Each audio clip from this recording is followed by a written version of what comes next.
Okay, welcome to our Finance Friday weekly wealth creation course. I'm Jerry Fetta, owner, founder, CEO of a company called Wealth DynamX.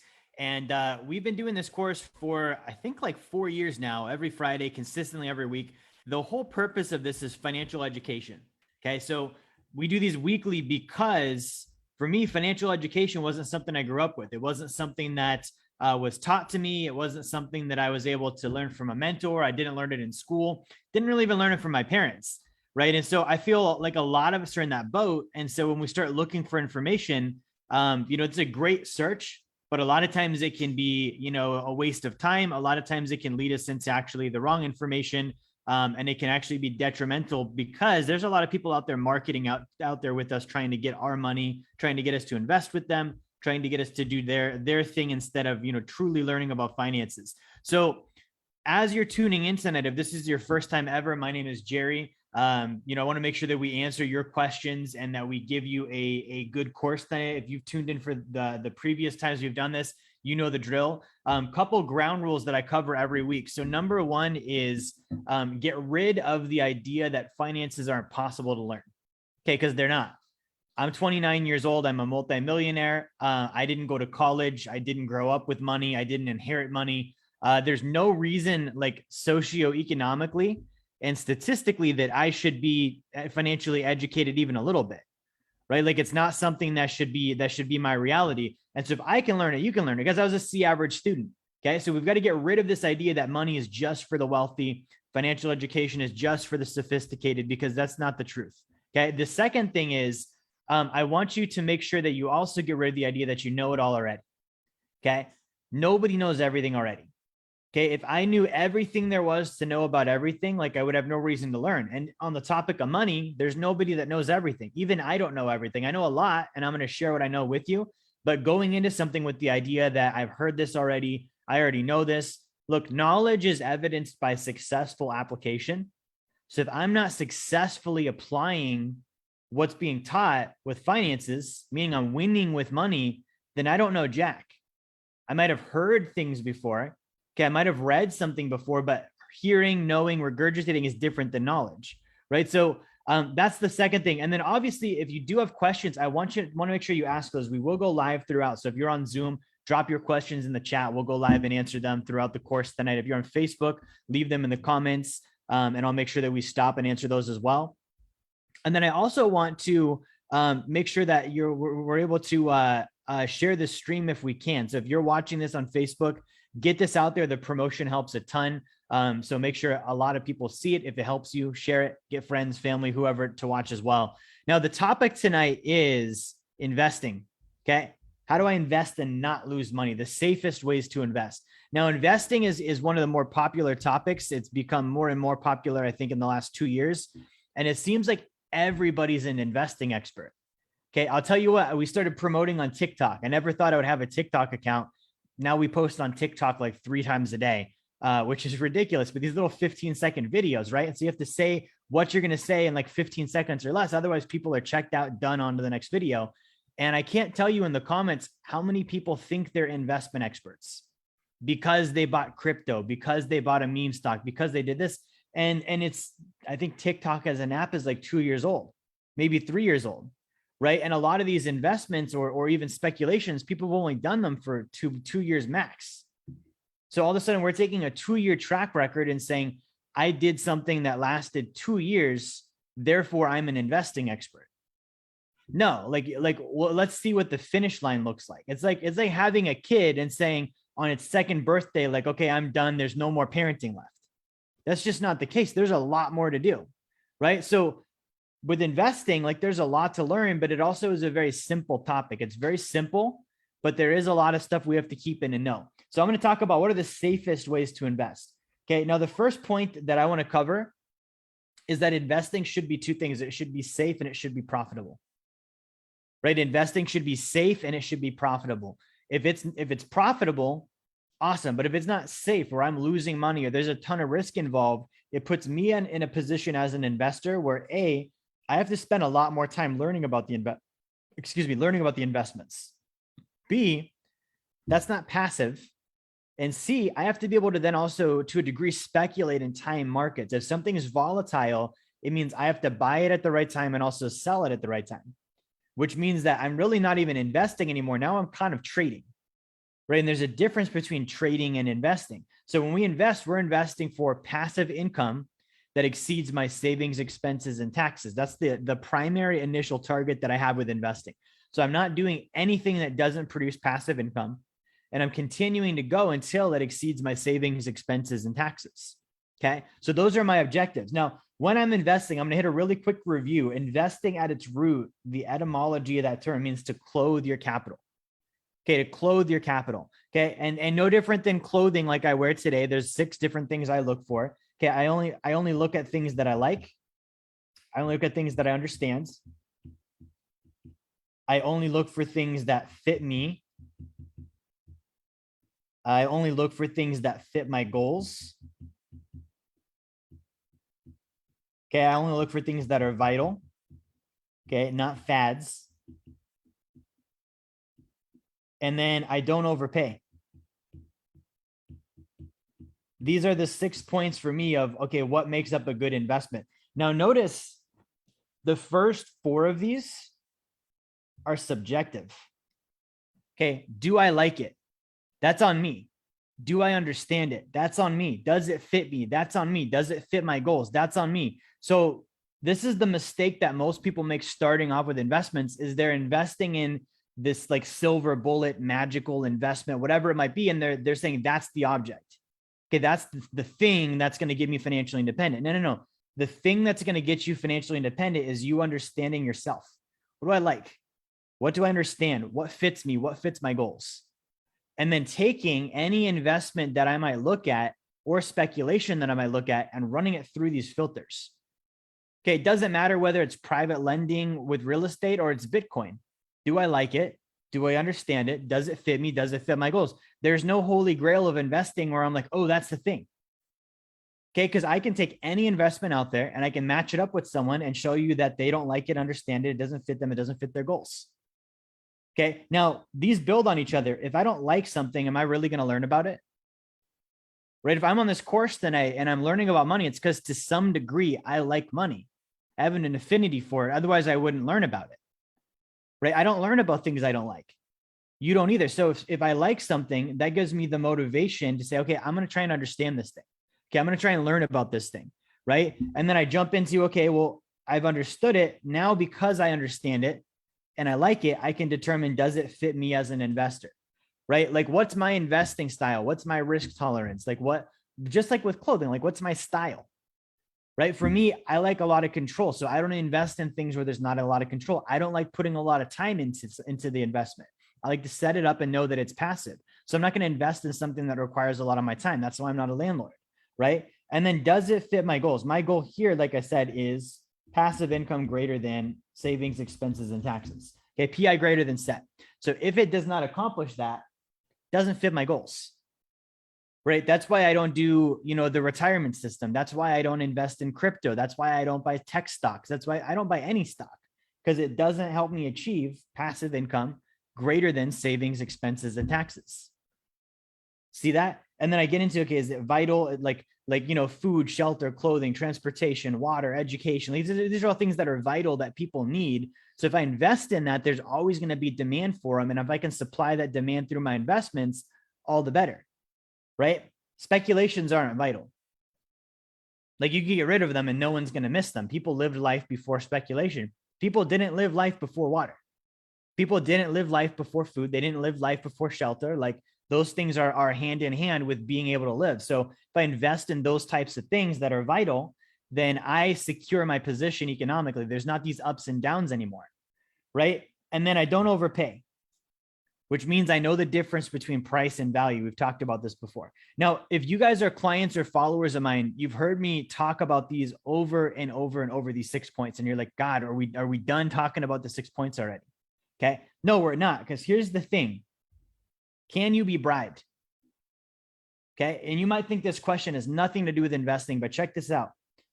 You or me forsaking these 6 things, or any of the 6 things, not even all of them, just 1 or 2 of them, in exchange for a rate of return, is bribery. Me saying, okay, I'm willing to invest in something that I don't understand because I can earn a high rate of return is a form of me being bribed. I'm being bought off to give up on my policies that I know are successful with investing that help me in exchange for a potential rate of return.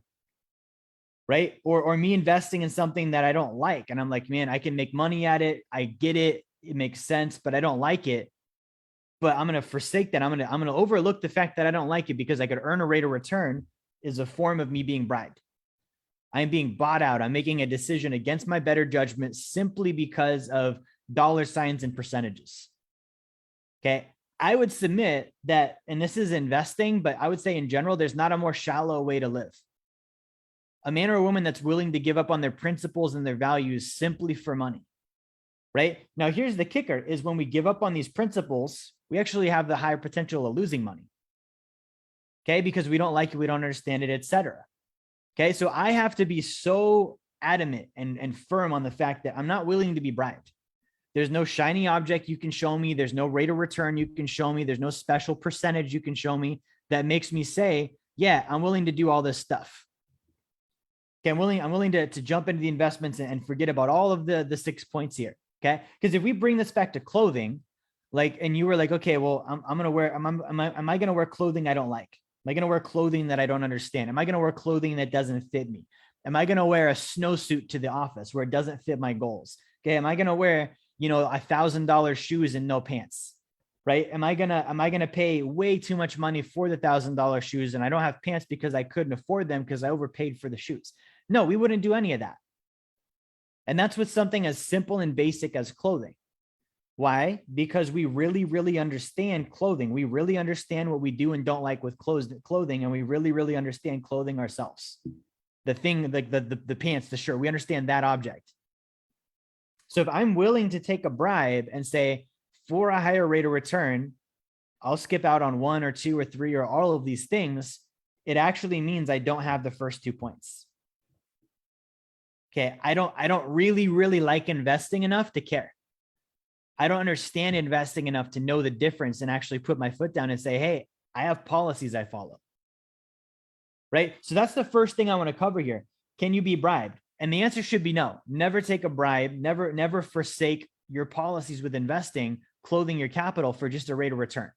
Okay, now the other thing we've got to look at is with investing safely, there's obviously risk and reward. Risk is potential for loss. Reward is potential for gain. Okay, now, like, this is the balance with any investment is, how do I minimize this, right? I don't want the risk. How do I maximize this? I want more of the reward. I want as much reward as I can get for as little risk as I can get. Right? If we looked at this as like price and value, the reward is like the value, the risk is like the price I pay. So I want as much value as I possibly can get at the lowest price possible. And that's the best deal with investing, right? So I have to look at these things and I have to understand these. Now, each of these is quantifiable. Here's how I measure reward. The first thing I look at is, what is the yield? Okay. What is the annual amount of dollars that I'm getting from this investment divided by the amount that I put into it? So if I put in, $100,000 and it pays me 10 grand, 10,000 divided by 100,000 is 10%. That's a 10% yield, right? And so that's the first thing I'm looking at is, what am I actually getting in dollars? If it doesn't pay me a yield, I'm not doing it. Okay. Because I'm not investing for the fact that maybe it'll go up in price over time. Maybe I can sell it to someone else at the higher price, right? I don't want that. I'm looking for, again, passive income that exceeds my savings, expenses, and taxes. So if it's not going to pay me income, I don't want to be involved. So that's yield. That's the first thing. Second thing is compounding annual growth rate. What's the annual rate of return when I factor in the fact of reinvesting my yield? Okay, so if I'm reinvesting my yield, I'm buying more of the investment over time. It's going to have compounding interest. And I want to know what's that annual number, because that's a statistic that I can use, not really in the investment itself, but to compare it against other things, right? Like, this is kind of a measurement of like a long-term opportunity cost of, okay, if I invest in this thing versus this thing, I can see the compounding annual growth rate. I can also look at it from a standpoint of what's normal, right? One of the definitions of speculation is going for an exorbitantly high rate of return, an unusual high rate of return. I could look at that compounding annual growth rate and say, okay, that's like unusually higher than what the market says. So that's actually an indicator that I might need to go do some digging and find out, why is the compounding annual growth rate so high? because that's kind of again, it's an indicator. It's something I should look at when it's that high. What's causing that? Every one of these stats has a reason why it is something that produces that as an underlying activity. Okay. And then the other one is intrinsic value. These are the three things I look at as a reward: yield, compounding annual growth rate, and intrinsic value. Okay. Again, the yield, what does it pay me per year, per month in income? Compounding annual growth rate, what's the annual compounding interest rate on this? And then intrinsic value, what do I get other than money? When I buy this investment, what am I getting other than a rate of return? Because it better be something. I'm not just buying a rate of return. A rate of return is a commodity at this point. Okay, I can show you rates of return. Like, you want rate of return? Go to Bernie Madoff's fund before he got caught.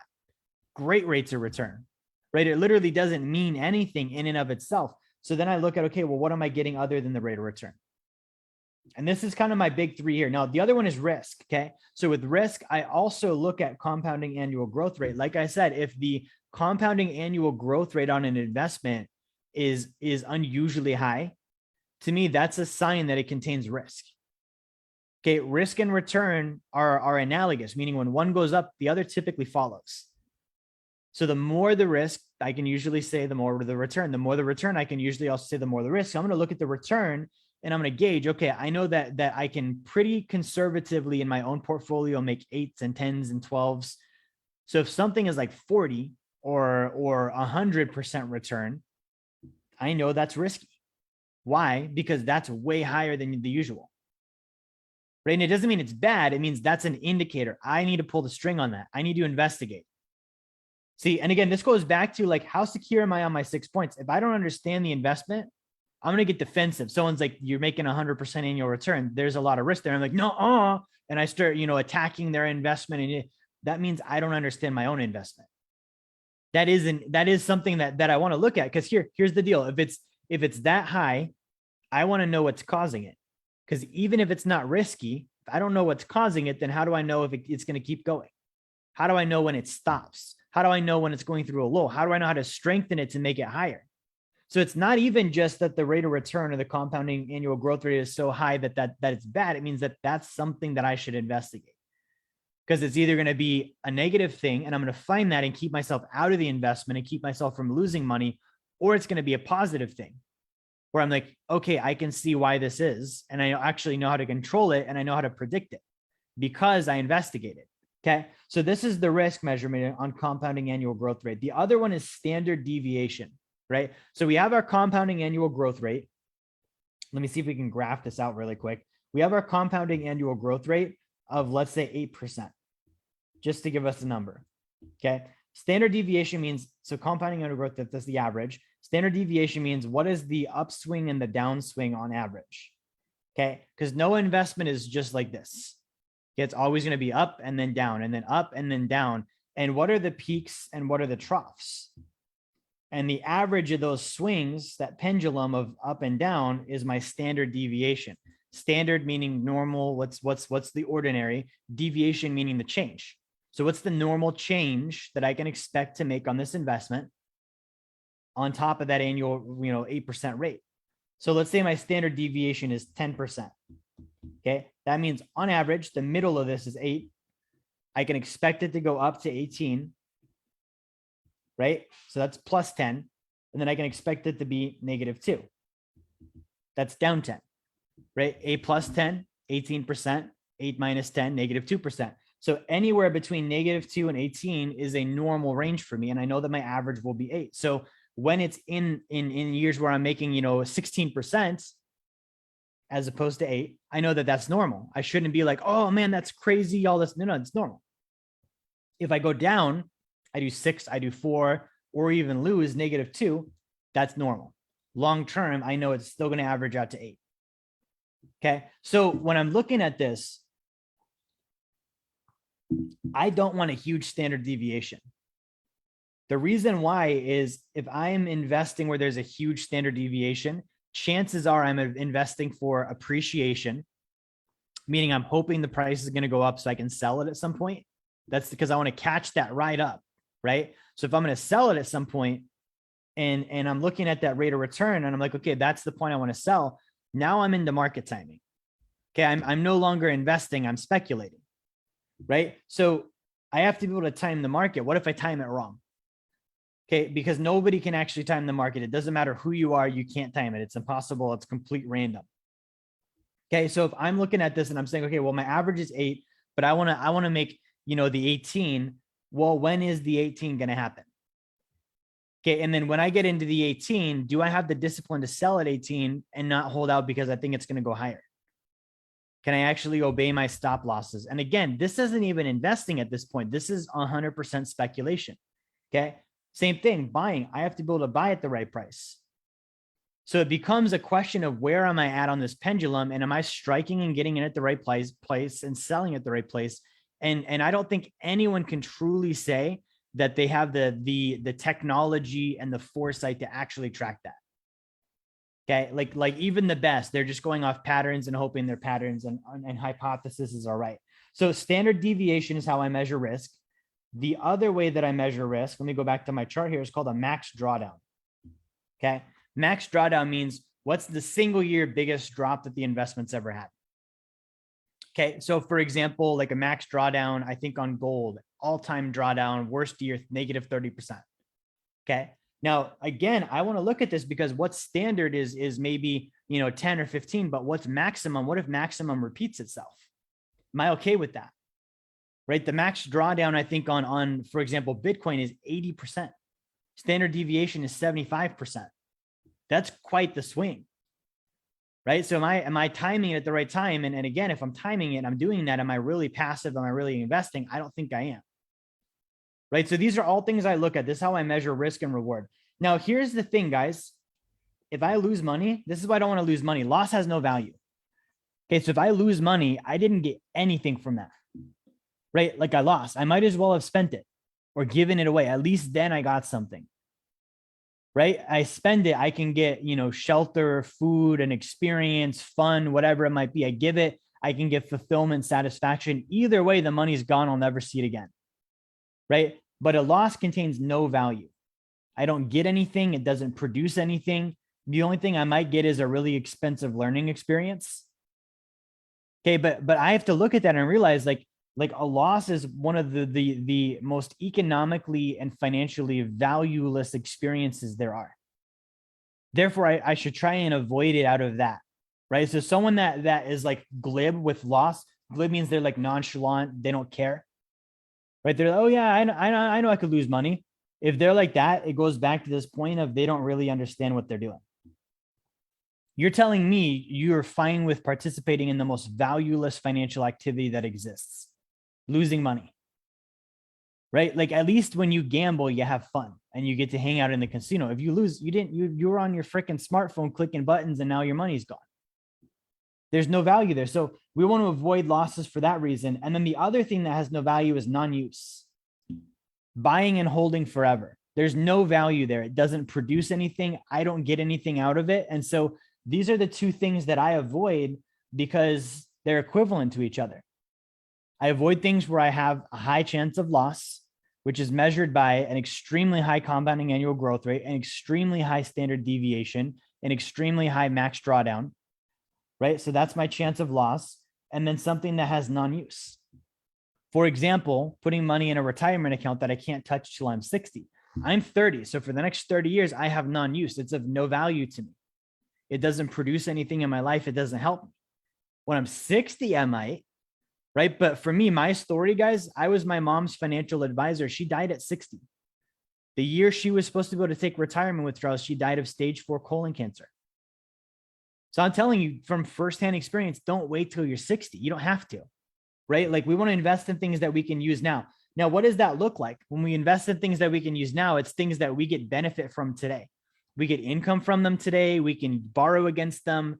We can live in them. We can drive them. We can have them. We can rent them to other people. We can do whatever we want to do with them. They're ours, right? But when I put it in like a retirement account, I can't do anything with it. I just wait till I'm 60. There's literally financial penalties if I use it before that. Same thing with buying and holding on to something that's speculation, right? Like I can't use that unless I sell it. And if I sell it, I don't have it anymore. So again, I'm still not using it, right? So value comes from use. If I can't use something, if it's not utility, then there's not value, and it might as well have been lost for the period that I had it there because I'm not getting the benefit from it, right? So the other thing I look at here, I want to jump into my next topic. When I invest, I look at these points, but I also look at downside protection, okay? Downside protection. How do I make sure that if there is a downward standard deviation, if there is a max drawdown event, my downside is protected? Right. And I don't mean this again from a trading sense. Like if you're not a client of mine at this point, you're going to realize fast, I don't trade. I'm not saying get out while you still can and sell at this number. No, I'm saying like when you get in the first place, if it loses money, how do I protect my downside without having to try to trade it and time it? Okay. So the first thing that I look at with this is intrinsic value. Okay.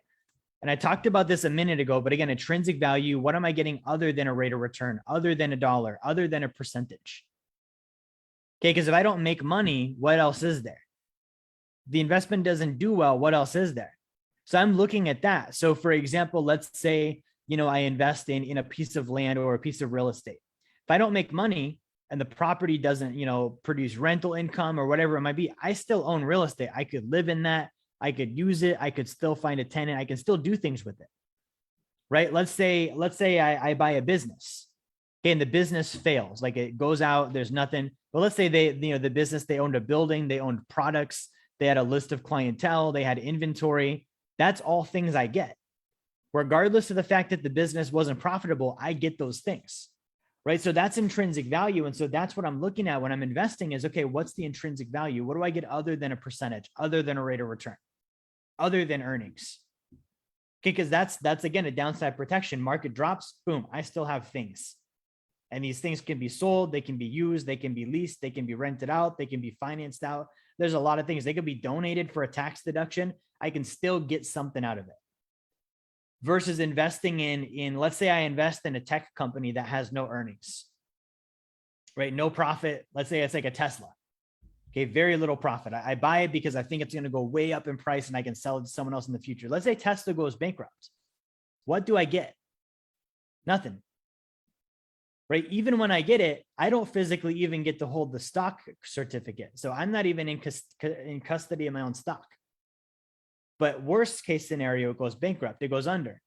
I don't get anything, right? The people that own Kodak stock, they didn't get a bunch of cameras. I didn't get anything, right? Same thing with a cryptocurrency. It goes bunk. Okay. There's a lot of them that will, there's 18,000 of them out there. Okay. What do I get in that scenario? Nothing. I don't get anything. Right. So I'm looking at what do I get? I want something for my money. Okay. And that's part of what I'm looking at. So intrinsic value, the other thing I'm looking at is secondary, which is income. Okay. I want intrinsic value. And then I also want income because income, regardless of the price, will pay me. Okay. And here's the great thing. If it's got both of these, like, let's check out this scenario really quick. Let's say that I have an asset that's got intrinsic value. Let's say that it is a mobile home. Okay, a trailer, and I have someone that lives there and they pay me rent. Let's say an economic calamity happens, the dollar collapses, everything goes to hell, and we don't use currency anymore. That person still needs a place to live. And I can still collect income and I can say, hey, every month you have to bring me 2 deer. To live in my trailer, you got to kill 2 deer and bring it to my front door. Okay, I'm now fed because I have income, because I have something of value that someone else needs. They're willing to exchange for me, right? Or let's say it's really dangerous and I'm like, hey, if you live there, you gotta do night shift. You gotta hold the gun, be the security guard, and watch the property while we all sleep. And I will let you live in my unit. Right? That's value. So there's intrinsic value and there's income. Income doesn't have to just mean dollars, guys. That's currency. Income just means I'm getting something. I'm getting a stream of something, a flow of something. So I'm looking at that with investments. Not saying that the world is going to end, the apocalypse is going to happen. Maybe it will, maybe it won't. Who knows? But I'm good either way if I have this. Okay. I'm not good either way if I have, Facebook stock or hex coins or whatever it would be. I don't like in a scenario like that, those things literally serve no purpose to anybody. Okay. And in a scenario like today, I can't use them. They don't do anything for me except for maybe go up in price so I can sell them to someone else later. Right. So I have to be thinking about this. And guys, this is how we simplify investing. You might be watching this and you're like, that's too simple. Like there's a lot more to it than that. Like at the end of the day, If we complicate things, we make them harder than they need to be. Simple is better. I'm telling you from firsthand experience, simple is better. Okay. So the more I complicate something, the more little gray areas and compartments and what ifs and reasons why it can't be a straight answer, I'm not going to make progress. You want to make progress, you pick an answer, whether it was the right one or the wrong one, you go with it. Okay. Because that's better than wafting and that's better than a gray area. So what I'm saying is, like, statistically, historically, we look at the top 1%, this is how they invest.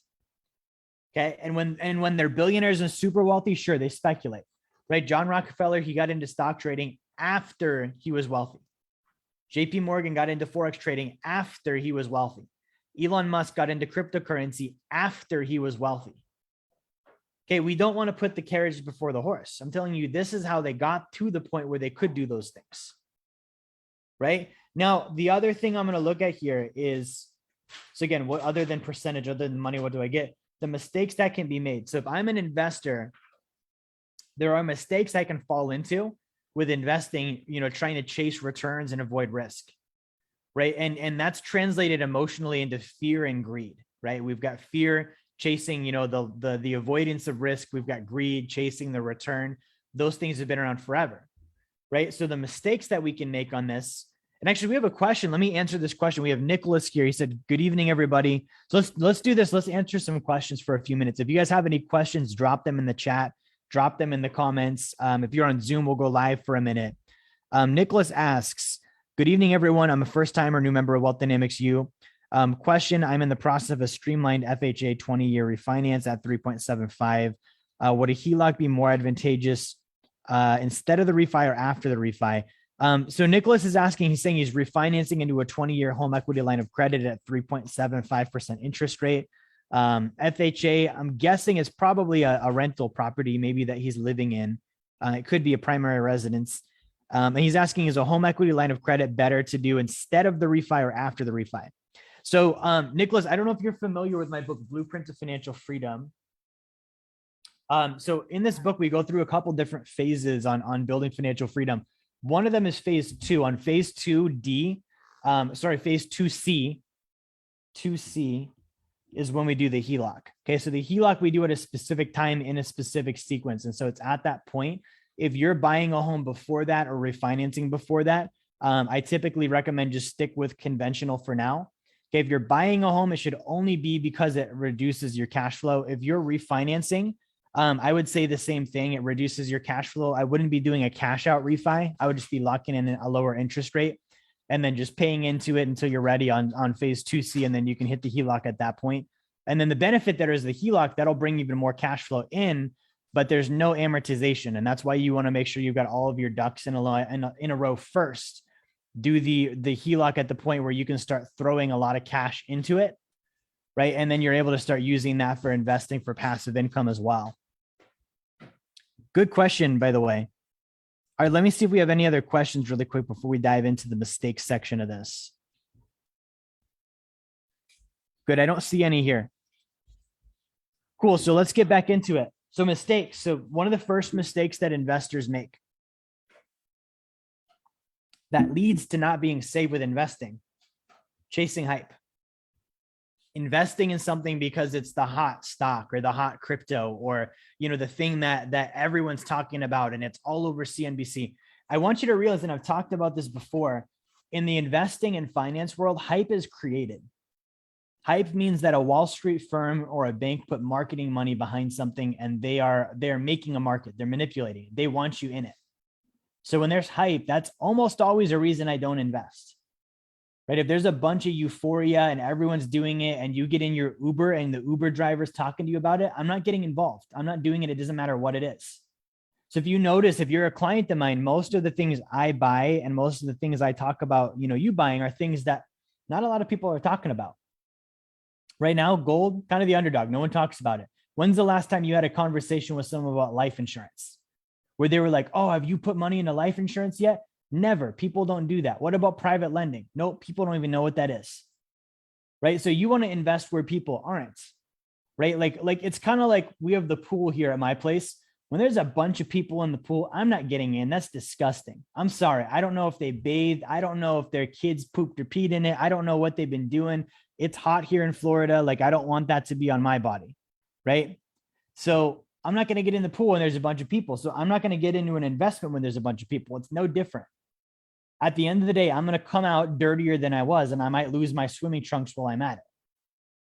Right now, Warren Buffett has a quote actually on swimming trunks. He says that when the tide comes in, that's like prosperity. You know, the tide comes in, the water's deep, you know, everyone's swimming. And he says when the tide comes out, you can tell who's been swimming naked. You can't tell until the tide goes out that that person doesn't have money or they're broke or they're whatever. So never base it off of hype. The other one is social proof. Okay. I love people, but I also believe there's not a lot of smart ones left. Like those of you that are watching this and you're like, man, this stuff makes sense. You're like such a small percentage of the population. Like if you watch the average, you know, like the average person that's out there, they're not super bright. So I don't base it off of everyone else is doing it. Social proof, like, oh, everyone's doing this. Everyone's involved. For me, that again, automatically means not to. Right? Like when I look at what everyone is doing, I don't want to do that. Usually that means it's not smart. It's unintelligent. They're just listening to, you know, whoever it was they were told to do that by. Sheeple, right? I don't want to be a sheeple. And so I can just look at, okay, well, those are the sheeple. Based on the fact they're doing it, I'm not gonna. And it almost doesn't matter what it is. It just means if I follow that principle, I'm usually successful. Okay. So I don't invest based on social proof.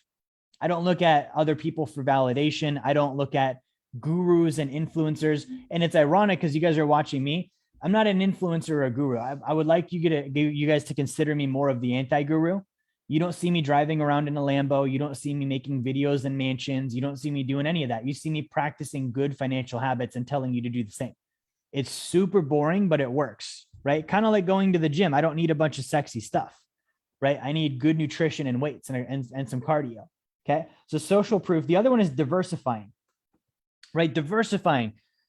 It's kind of like who's ever walked into a wardrobe where there was so much clothing in there, you just felt confused.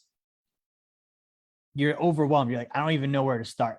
Okay. I get that when I go into department stores and you see those racks and it's like, you know, like tag after tag, shirts and pants and shirts and pants and shirts and pants. And there's like thousands of them. And there's people going through them all and looking. I want no part in that, right? It's confusing to me. Clothe your capital, but if you don't have the capital, you don't need the clothing, right? Like I don't need to wear 6 shirts on one body. I just need the pairs that I need, right? Like, so diversifying means that I'm spreading out the risk. I'm going to put my money in a bunch of things so that if one of them or two of them go down, my other ones are still up. On the surface level, that seems to make sense. But when I take that into consideration and it's not this simple little concept, it's like, no, these are companies.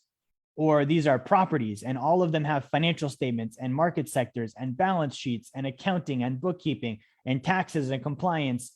Can I really say, to go all the way back up here, can I really say that I understand all of those things? No, I don't think anyone can say that. So instead of diversifying, really, really grind down on this. If you grind down on these 6 points, you have no reason to diversify. Like, and I'm not saying you can't or should. I'm saying there's not a reason to. The reason for it goes away. When I understand something so well to the point that it's like for me, just the simplest thing in the world. I'm like, of course, I'm that way with life insurance. I'm that way with gold. I'm like that with private lending now because I spent the time studying it and I like them and I understand them and all these things. I don't need to diversify. Okay. It's kind of like, you know, having like multiple jobs. If you have one good skill set that you're like world-class at, and you know that you can go make millions of dollars doing that skill set, why would you go get other ones?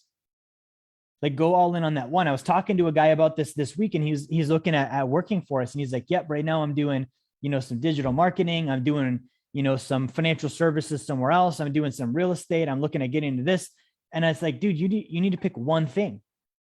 Don't diversify with your income streams. Don't diversify with your investments. Pick one thing, get it into affluence, maintain that affluence until it's in a condition of power, and then you can jump to the next one.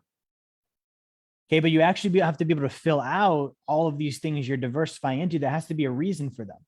Okay, and you're not even diversifying at that point. It's just sequence, right? You go from one thing to the next because that's just the sequence. It's not for the sake of having variety.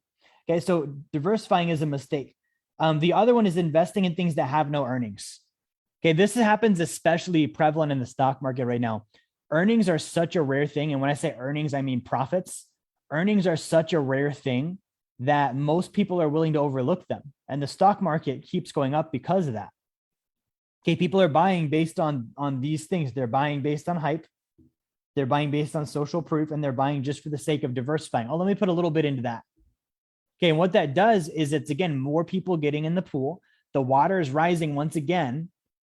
And then what happens is these prices skyrocket, and then more people keep buying because, again, it's hype and social proof. Oh, it's validation. It's working. Let's keep doing it. Okay, well, if we went back to that doesn't have earnings, I'm not going to buy it. Most of the S&P 500 would be done. They go bankrupt. Okay, because the only reason they're staying in business is they're raising capital from people that are putting money into these because they don't know how to invest. Okay, so never invest in something that doesn't have earnings. And then again, don't invest in something if it doesn't have intrinsic value. Okay, we talked about these a little bit, but again, like if I'm like, it's such a simple mindset. If I'm putting money into something only because of the rate of return, rates of return are manufactured, right? And there has to be a reason why that rate of return is there. So if you just want a rate of return, like someone can just manufacture that on an accounting statement, it doesn't have to be real. That's literally how Ponzi schemes start. As long as they can give you some money, whether it was actually from an investment or earnings or not, or if it was just from the other idiot that went in after you, you feel like you got your rate of return. There's no product behind that, right? It's kind of the equivalent of in my business, if I come up with statistics that I measure for growth that sound really cool, but they don't actually translate into profitability. And I start tracking these neat little statistics and I'm like, oh, these ones are going up, but my company is not profitable. It doesn't matter that the stat went up. The profit's not there. And so that's what I'm saying with intrinsic value and earnings is, okay, well, why is the price what it is? Okay, is that the price because there's something underlying, there's earnings or not? Because if there's not, the price really doesn't mean anything. Okay, it's just an empty, meaningless statistic that you chase. Okay, and then the other mistake is investing in things that require time. This is why I don't invest in real estate traditionally.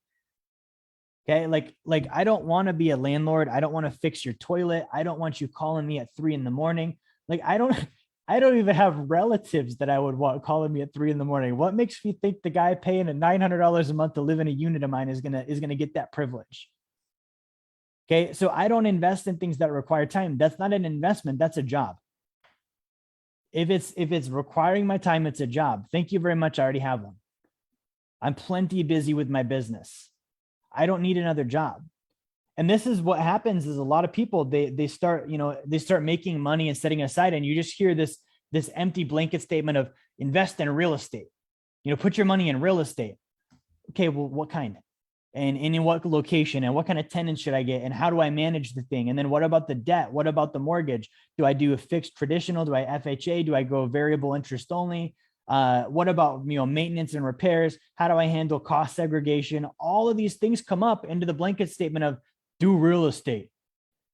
Okay, I can't tell you how many people I've watched that get stalled out on their 4th apartment complex and they own a measly 8 units now because they do real estate and they don't have a plan for any of this stuff, and it's not passive. Okay, and if you hire property management, that's a way to make it passive, but now you're paying 10 to 20% of your gross rent roll to somebody to manage the property. Your profitability goes down, and then once again, you've got to go look at your yield. Could I be getting better yield elsewhere? I could be, and so I don't do real estate in that aspect because it's not something that's passive. That's why I like lending, by the way. I firmly believe private lending is the most passive form of income you get. Okay, that's the beauty of it. Whether I lend money or I own a property. I've got a client that was actually saying he owns a property that's vacant. He's like, hey, I could lend it out. Awesome idea. Okay, if you would think it's worth 60 or 80, owner finance it for 100 to someone else over 30 years at a 12% interest rate. You get income on that every single month now. Okay, and guess what? It's their house. If they break it, they can't call you. Okay, if the toilet's plugged, doesn't matter. It was your house. Okay, power goes out, should have kept the lights on. I don't care. Pay me my interest payment next month. If you can't, I can find a new person to live there. Right? That's what I want to be doing with real estate. So if it requires time, that's a mistake. Okay. And a lot of people, they make this mistake because they confuse doing with learning. Okay. You learn so that you can do, you don't do so that you can learn. Okay. Especially with something as high stakes as investing, you don't practice with your money. Never practice with your money. You study. Okay. You study, you drill it, you demo it, you go to courses, and then you start with small amounts applying what you've learned. But you're not like, I've got 30 grand, let me put this into a fourplex so I can figure out investing. Okay, that's backwards. Carriages before the horse. So Daniel says, awesome content. Thank you, Dan. Let me check one more time. If you guys have any questions, drop them quickly in the comments, and we'll open up a couple of minutes. I've got a few more points I want to hit here before we get into our wrap up and end off for tonight. So questions, if you guys have questions on investing, whether it be investments you have now, investments you're looking at, investments you're interested in, questions you've always had about investing, throw those in the comments. I would love to answer those for you.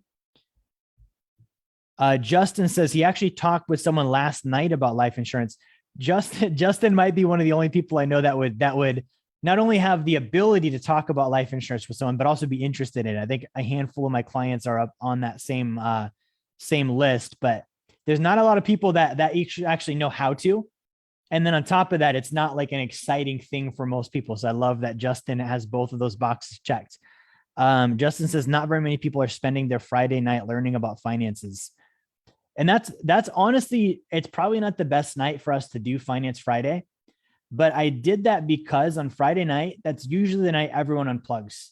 Usually the night people go out and they party and they waste their weekend and they overeat and they consume. And so I said, hey, the right people are going to show up to this. There's not going to be massive people that come on a Friday night. They can watch the replay. That's what that's for. But for those that are like not going to do that stuff, this is where they can be.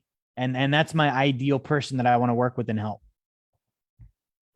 All right. I don't see any questions. So let's jump into the investments that I like. Okay. So investments that I like. And again, this goes back to the list.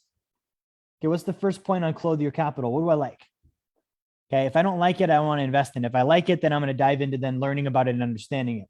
So what do I like? One of the investments that I like, and I put at the top of the list, these are not in chronological order or any sort of special value. It's just a list of the things that I came up with today that are four of the top ones I do like. I put on here gold leasing. We talked about gold leasing. Now, this is one I still have not done yet. I'm still looking at the right way to enter into this. This is different than borrowing against gold. Okay, that's called a collateral loan or a sacred account 2, tier 2. Gold leasing means I have physical possession of gold. I lease it to somebody else, whether that be a gold dealer, whether that be a jeweler, whether that be an investment bank. They pay me a lease payment to use my gold. And then at the end of the term, they have to turn the gold back in. Just like leasing a vehicle, but I can do that with gold. So this actually has been around for like hundreds and hundreds of years. Central banks were the ones that came up with leasing out gold. They would lease it out to other countries. That's how they financed wars. I think I want to say it was the Rothschilds leased gold to France, I think, when they were fighting the British, and that's how they financed that war. Okay, and they earned interest on the gold they leased, and then they got gold back from France at the end of it. So this has been around forever, but it's one of those things that it's very like taboo.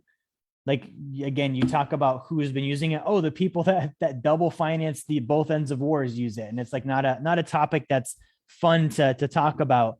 And then the other one too, is it's not accessible. And that's one of the reasons I haven't gotten into it. I found a couple of groups that do gold leasing. I haven't gotten into it yet. So I'm not going to talk about that or introduce you guys till I have a profitable and good experience with them first. Because that's how we do stuff. But I like the idea of that. And it's something that I like it. Now it's okay. How do I understand it? Okay. And this is, again, a perfect example. I like it. I spent time learning about it. Now I'm looking at it. Okay. Well, does it fit me? Okay. One of my concerns is I know I'm going to borrow against the gold at some point. So I don't want to lock it up on a 2-year lease when in let's say 14 months, I want to borrow against it for a private lending deal. So does it fit me? Does it fit my goals? That's the part I'm looking at. Okay. I know it's vital. It's something that's needed. It supplies a demand. And it's not something that seems overpriced. I know I can get the gold at a good price from Mint Builder and Wealth Dynamics with our wholesale, but I'm looking at these 2 points. And that's a practical application of I may or may not actually do gold leasing, even though I like it, even though I understand it, because it might not fit me and it might not fit my goals. And since I can't check off all 6 with it, it might not be something I do. Now, I'm not going to try and force the other 2. but I'm going to take a good look at it. And if I can make it work, great. If I can't, I'm not so attached to the idea of having to lease my gold out. I know it's going to appreciate anyways. And I know I can loan against it and do private lending and at some point in the future anyways as well. Right. So that's a good example of me actually using those 6 points. The other one is secured private lending. Okay. So again, this is me being the bank on a property. I'm loaning money on a property, or I own the property. I'm owner financing. I'm letting someone else live there and make mortgage payments to me. You can go both ways on that. Both of them are great. There's different advantages and disadvantages to each one. But at the end of the day, either way, I know on secured private lending, it will be passive. I know that I will make 8 to 12% returns.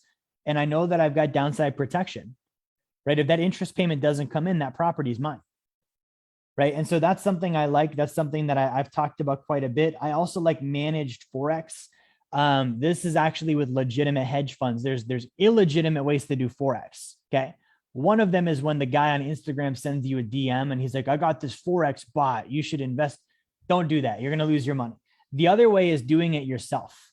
That's not passive. And it's also speculation. Like there's a very, very small amount of people that actually know how to profitably trade Forex. It's one of the main profit centers for banks, right? And so this is something on phase 4 when you're a sophisticated investor, you can get into. I do it with an actual hedge fund. And so I know that more so than investing in Forex, I'm investing in a business that invests in Forex, right? I'm buying into the fund, which is the business, and then the fund does the Forex versus me doing the Forex or buying directly into Forex. So that's one that I like. And then the other one that I like, I put on this list is life settlement investing. This is when you're an accredited investor. Back in the 1980s, a bunch of elderly people, today they're elderly. Back then they had kids and homes and mortgages.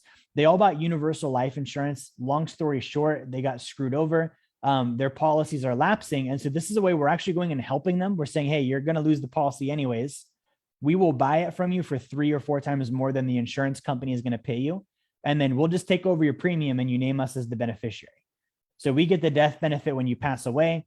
You don't have this rising cost every month. You get 3 times your cash today. Win, win, win all the way around. And then we get to kind of correct an injustice that the insurance industry actually perpetrated on people back in the 1970s and 80s. So I love that one. I like correcting injustices. Unfortunately, I've been the guy that sat across from someone that bought a universal life policy and thought they were going to retire on it. And I had to show them on paper where their policy said it imploded, the premiums ate up all of the cash value, and they've got no money left. Okay, and the old woman, like in that scenario, was literally crying in front of me at the table. It was like a very terrible experience. So for me, I get freaking lit up on that kind of stuff. I like going around fixing that and helping and correcting it, because I think it's just terrible that happens in the first place. If I get to do that and help someone and correct the injustice and make money, like that's my trifecta. I love that. So that's one that I like. Again, I understand it. It fits me. It fits my goals, all of those things, right? Now, these are ones a lot of you guys can be looking at too, right? But we want to make sure that we understand them. We like them, all those points. The other factor too is like, not only do you want to invest, and this is what I'm going to wrap up on before we answer some more questions. Not only do you want to invest in the right things and in the right way, but you also want to invest at the right time and in the right sequence, right? So if I have, and I've talked about this before, if I have consumer debt, I don't need to invest in other things. My investment is getting rid of that debt. Okay, that's going to free up more income, more yield, more return with less risk than I can do anywhere else. If I'm insolvent where I don't have 6 months of reserves in savings set up, I don't need to be investing. Okay, like I saw in 2020, Cardone Capital, they had a lawsuit. Little tiny dude with like 10 grand in their fund. COVID happened, loses his job, can't get his money out. 10-year deal. He knew all that going into it. Tries to sue the fund because he can't get his money out. And ultimately, it was a frivolous lawsuit. It didn't pass. But that's the kind of stuff that happens when somebody who's insolvent invests. Okay, he didn't even lose his money. He just couldn't get it. He needed like to pay his bills. Okay, and it's not the fault of the fund. That's the fault of the investor. Why are you investing if you're insolvent? If you've got no reserves, what are you doing taking your last dollars and putting them into something that you could lose or not be able to touch? Right? So that's something you've got to look at.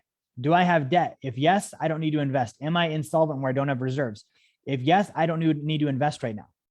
Right? Are there other things I need to be doing? Another one that bites people in the butt when you get to phase 2 and 3 is investing and then not thinking about your tax plan.